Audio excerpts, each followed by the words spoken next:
بسم اللہ الرحمن الرحیم۔ مشکل اردو پڑھنا سیکھ رہے ہیں۔ اردو کی کتاب گلستان ادب کے ذریعے سے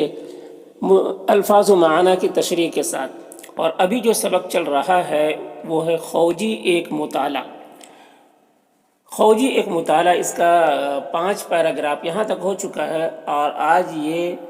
6واں پیراگراف پڑھنا سیکھیں گے۔ تو چلیے آج کا سبق شروع کرتے ہیں۔ دیکھیے، لیکن خوجی آزاد کا ایک بگڑا ہوا خاکہ ہونے کے باوجود اپنی ہستی ہم سے منوا لیتا ہے۔ لیکن خوجی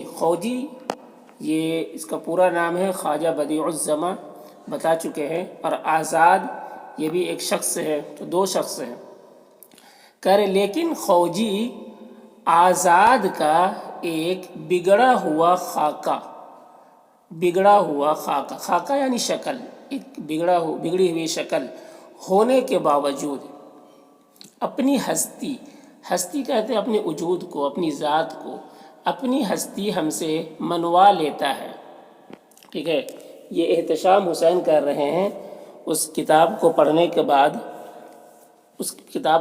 کے بعد انہوں نے جو سمجھا اس کو لکھ رہے اپنی زبان میں۔ کہہ رہے لیکن خوجی آزاد کا ایک بگڑا ہوا خاکہ ہونے کے باوجود اپنی ہستی ہم سے منوا لیتا ہے، اور سنجیدگی کی دنیا سے باہر نکل کر ہم سے سنجیدہ تنقید کے سارے حربے چھین لیتا ہے۔ اور سنجیدگی کی دنیا سے، سنجیدگی کہتے ہیں یعنی پرسکون، سنجیدہ مزاج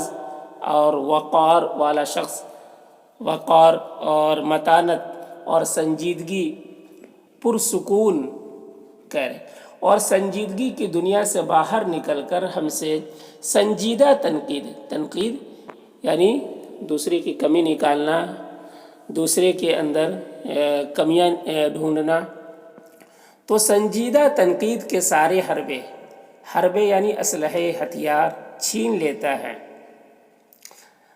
ٹھیک ہے، یعنی کیا ہے کہ وہ سنجیدگی کے ساتھ تنقید کرتا ہے، اور بڑی زبردست طریقے سے وہ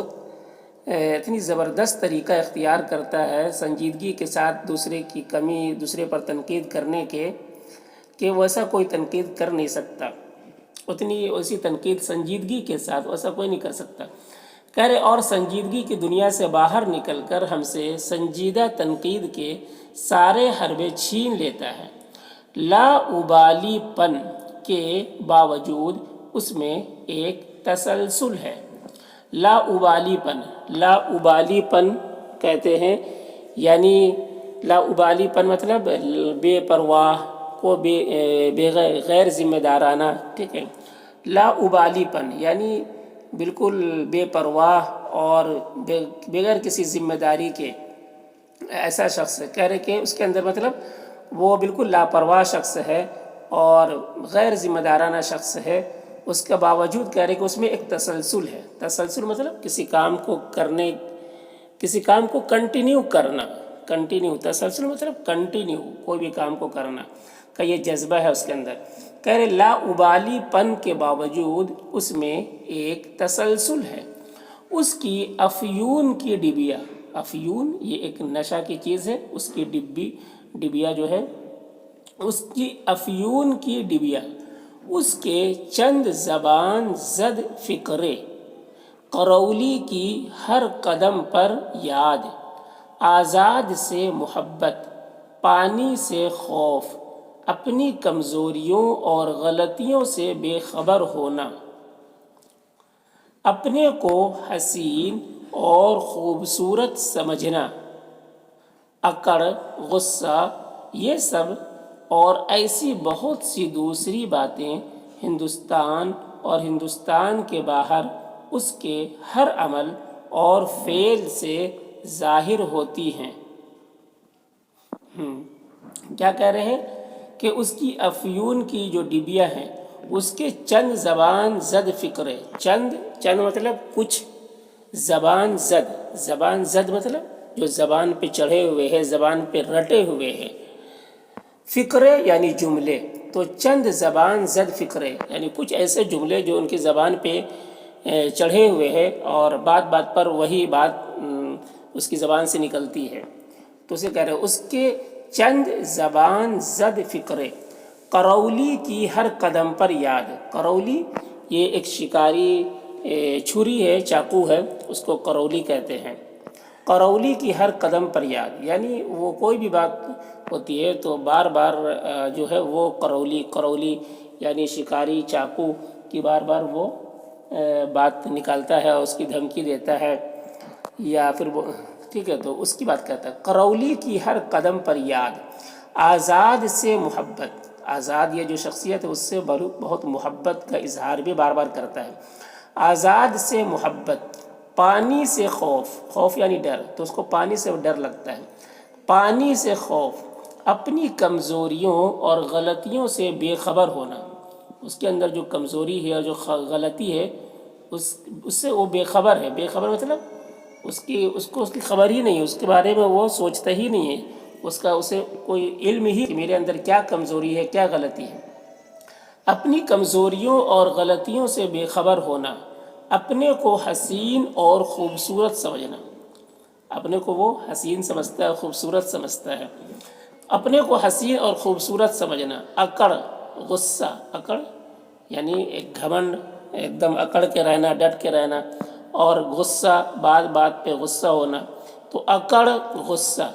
یہ سب اور ایسی بہت سی دوسری باتیں ہندوستان، تو کہہ رہے ہیں کہ وہ خوجی کی اس کے اندر جو یہ ساری چیزیں ہیں،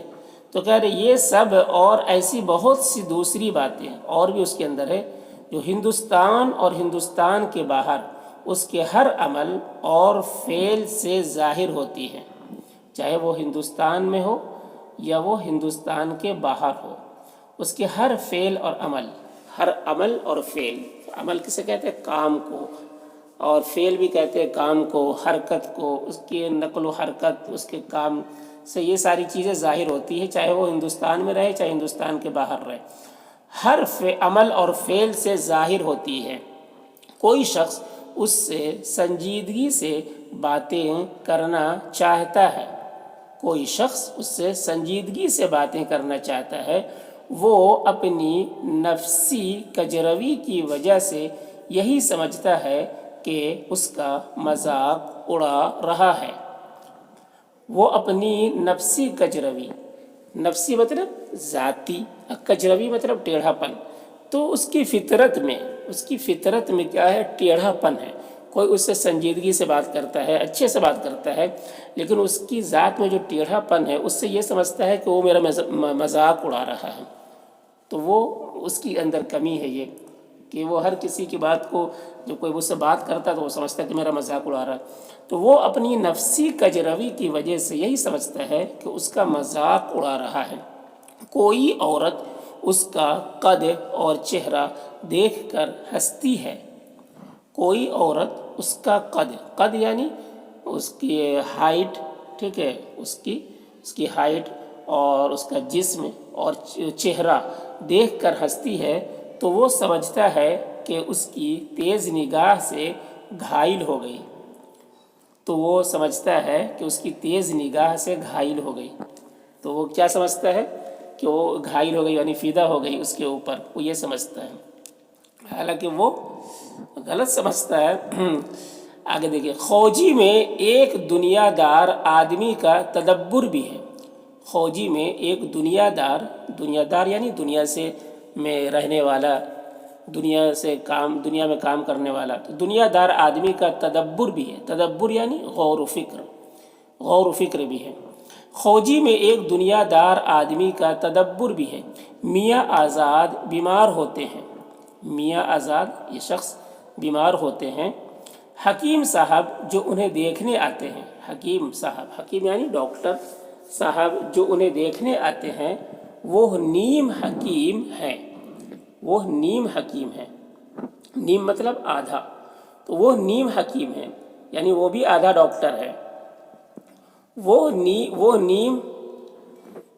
نیم حکیم ہیں، خوجی ایک تمدنی مرکز سے تعلق رکھنے کی وجہ سے انہیں بھانپ لیتا ہے۔ خوجی ایک تمدنی یعنی ثقافتی، معاشرتی، سوسائٹی میں رہنے والا شخص ہے، سماج میں رہنے والا شخص ہے، ٹھیک ہے، تو سماج میں رہتا ہے اور شہر میں رہتا ہے، تو شہریت اس کے اندر ہے، شہر میں رہنے کی وجہ سے اس کے اندر اتنی عقل اور اتنا تجربہ ہے کہ وہ بھانپ لیتا ہے کہ کون شخص آدھا ڈاکٹر ہے یا کون پورا ڈاکٹر ہے۔ وہی کہہ رہے خوجی ایک تمدنی مرکز سے تعلق رکھنے کی وجہ سے انہیں بھانپ لیتا ہے اور قرولی کی دھمکیوں سے انہیں بھگا کر خود نسخہ لکھتا ہے۔ قرولی وہی شکاری چاقو، اس کی دھمکی دیتا ہے اس ڈاکٹر کو، اور قرولی کی دھمکیوں سے انہیں بھگا کر خود نسخہ لکھ لیتا ہے۔ نسخہ یعنی دوائیاں، خود نسخہ لکھتا ہے، ٹھیک ہے۔ سرا میں ایک قتل ہو جاتا ہے، سرا یعنی گلی میں، کوچے میں، سرا میں ایک قتل ہو جاتا ہے تو خوجی ہی تدبیر بتاتا ہے، تدبیر یعنی مشورہ دیتا ہے، آئیڈیا بتاتا ہے، تو خوجی ہی تدبیر بتاتا ہے کہ کس طرح وہ اور اس کے ساتھی اپنی بے گناہی ثابت کر سکتے ہیں، کہ کس طرح وہ اور اس کے ساتھی اپنی بے گناہی، کہ یہ لوگ دونوں بے گناہ ہیں، ان کا کوئی جرم نہیں ہے، بے گناہ ثابت کر سکتے ہیں۔ ثابت یعنی اس کو یعنی دلیل کے ساتھ بات کو ثابت کرتے ہیں۔ اس میں اتنی سمجھ ہے کہ وہ داروغہ کی رشوت میں شریک ہو جائے، اس میں اتنی سمجھ ہے کہ وہ داروغہ کی رشوت میں شریک ہو جائے، تو دیکھیے سب الگ الگ باتیں اس کی بتا رہے ہیں احتشام حسین۔ اس میں اتنی سمجھ ہے کہ وہ داروغہ کی رشوت میں شریک ہو جائے اور بہر و پے کی شرارتوں کا بدلہ اس کی بیوی سے لے۔ اور بہر و پے کسے کہتے ہیں؟ بدماش کو، جو نالائق ہو اور جو ٹھیک ہے، تو بدماش کو بہر و پے، تو اور بہر و پے کی شرارتوں کا بدلہ اس کی بیوی سے لے۔ تو آج اتنا ہی۔